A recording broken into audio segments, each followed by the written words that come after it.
According to legend, 800 years ago, King Lalibela had 11 churches carved out of solid rock here in northern Ethiopia.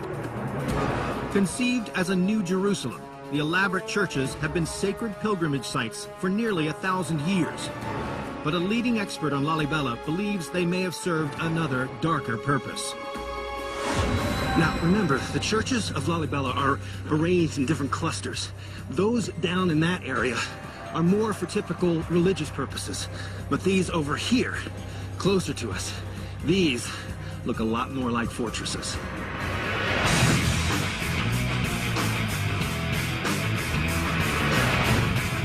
The vast church complexes in Lalibela were built in 3 distinct sections. The areas I had already seen with Lalibela expert Fukru were clearly designed and built as places of worship. But it seems as if some of the 4 churches at the southeast end of the complex were built centuries earlier, not to welcome pilgrims, but to withstand a siege. One of the clues is a tunnel system that connects the southeast cluster to the rest of the complex. Look at this tunnel going straight down here. There's a debate whether this is military or not up here, but it sure has the look of it.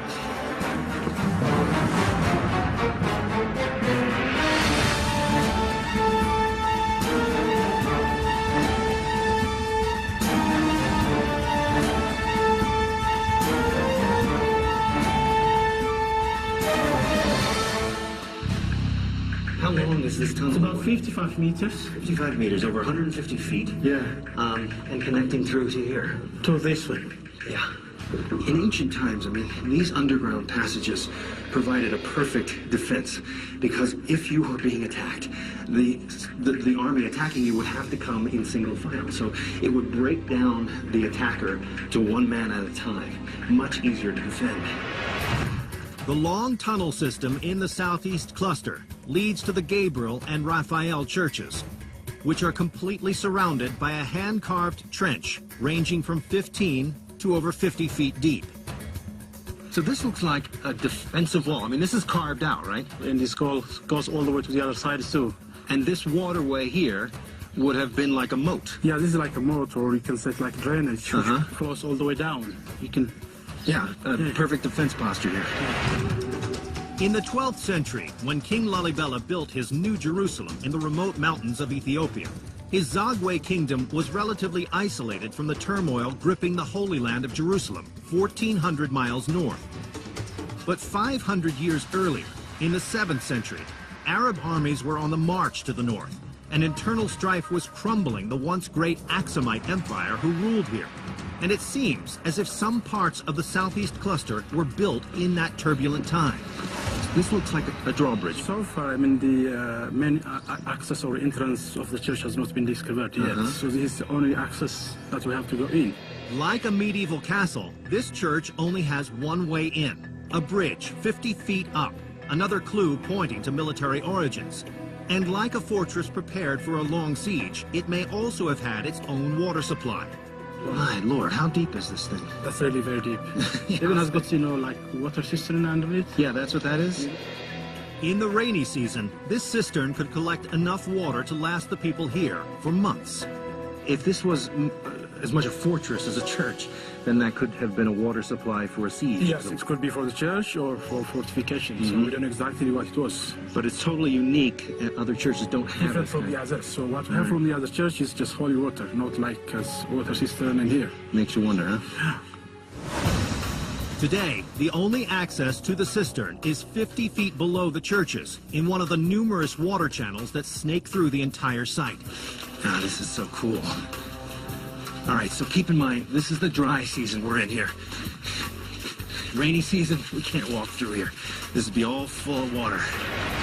Most of the year, this is an arid region where water can be more precious than gold. But in the rainy season, sudden storms could wreak havoc with flooding. So building a massive hydro-engineering system that could move floodwaters out while collecting some of the life-giving water made Lalibela's isolated existence possible. The complex collects and stores huge reserves of both rain and artesian spring water. And if the people here were afraid of attack from outsiders or infidels, an enormous reservoir of water would be essential. All right. Wow. Look at this church. Incredible.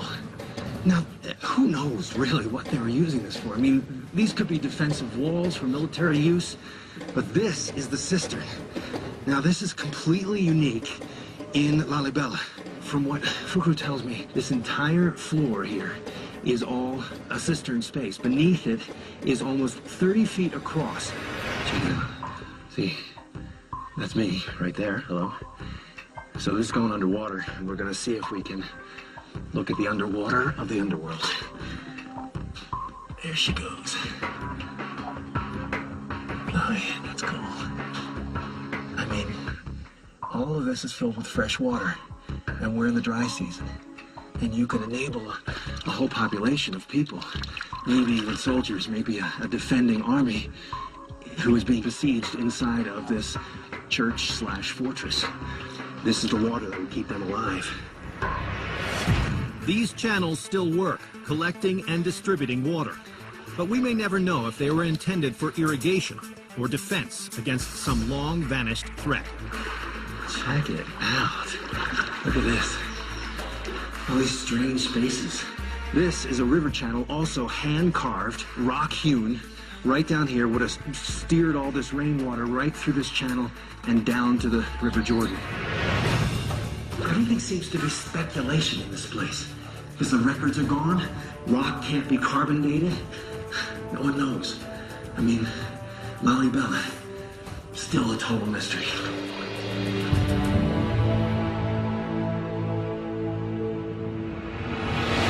Up next, a mysterious connection to the Knights Templar. It does look like a Templar cross. And later, a gruesome shrine. Skull, skull, skull, the teeth.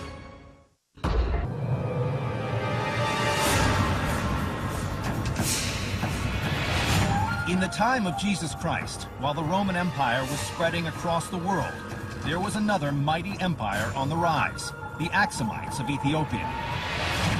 I'm heading to a mountainous region, more than 300 miles north of Addis, to the city of Axum.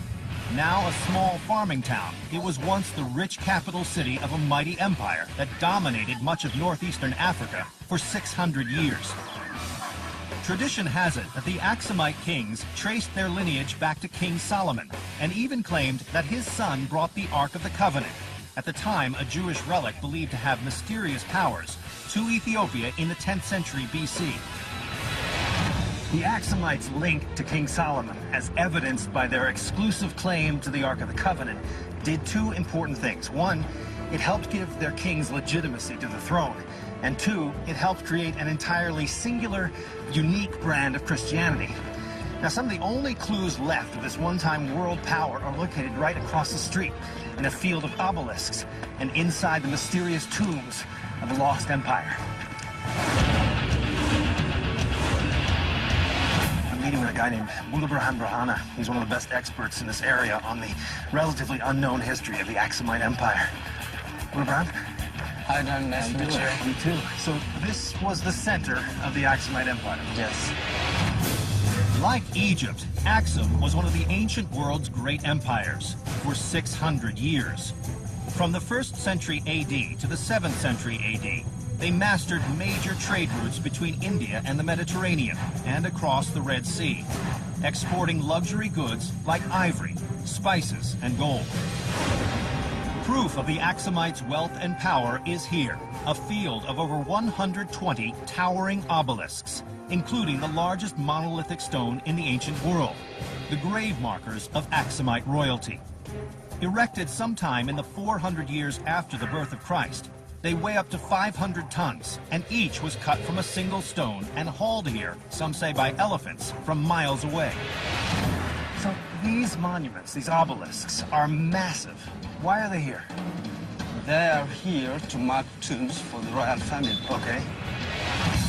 Rising up to 80 feet, each stone was typically supported by a foundation measuring roughly 10% of its total height and bolstered on two sides by gigantic horizontal stones. Surrounding the central foundation are several underground rooms used to entomb the dead and seal away incredible riches. War and lack of resources have made archaeology a luxury in modern Ethiopia, and 90% of these tombs are still unexplored. This is insanely huge. Like the pyramids in Egypt, this elaborately carved stele marks the final resting place for a king who was as formidable as any pharaoh. So these are the windows, these are the beams. So this is essentially the replica of a palace, a royal palace. That's my royal palace. For the royals who are buried beneath it. Yes, exactly. These massive stones were only grave markers. It was in the rooms below that they would spend eternity.